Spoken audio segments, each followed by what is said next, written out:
Xativines i els xativines. Estem parlant de Xàtiva, de Felip V, i clar, ells són els que han de parlar. Per això jo ahir vaig fer una excursioneta cap a Xàtiva a veure què opinen de Felip V, però és que també vam anar a veure el propi Felip V, que està cap per avall. Estava cap per avall. Sí, sí.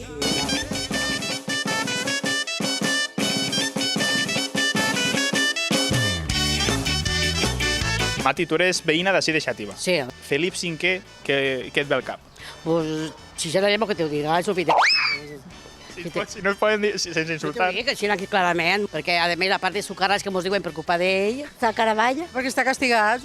Ho va fer molt mal i encendre la xàtiva xica i això no hi ha tret. És un signe d'identitat. Ell no es va portar molt bé en aquella d'això, però... Diguem que no era massa ell de Xàtiva, no? No, la veritat és que no. Se veu que no li vam entrar per l'ull i mos va castigar. Si tu hagués de posar algú Caravall, no sé, en el teu saló, per exemple, a qui posaries Caravall? Els polítics un poquet en conjunt. Home, hi ha molta gent per ficar a Caravall. Què vol que te diga? Jo, Caravall, a eixos que han robat i sacsejar-los Caravall perquè solten els diners. Els corruptes, els corruptes. Els corruptes, els corruptes. Es quedaria curta la paret, no?, per a... Oh, claro, ahí n'hi haurien claus i que en faltarien. Que faltarien.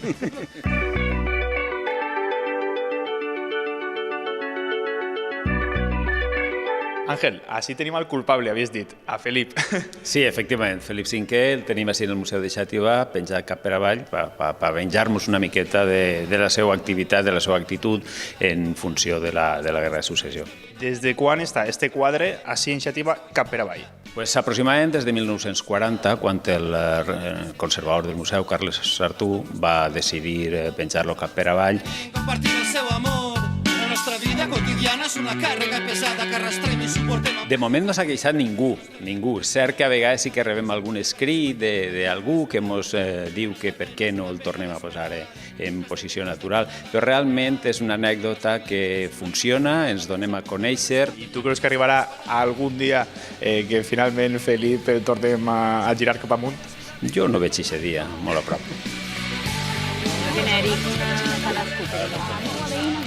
No veuen aquest dia en Xàtiva, per a tornar el quadre cap per amunt. Per a posar-lo bé.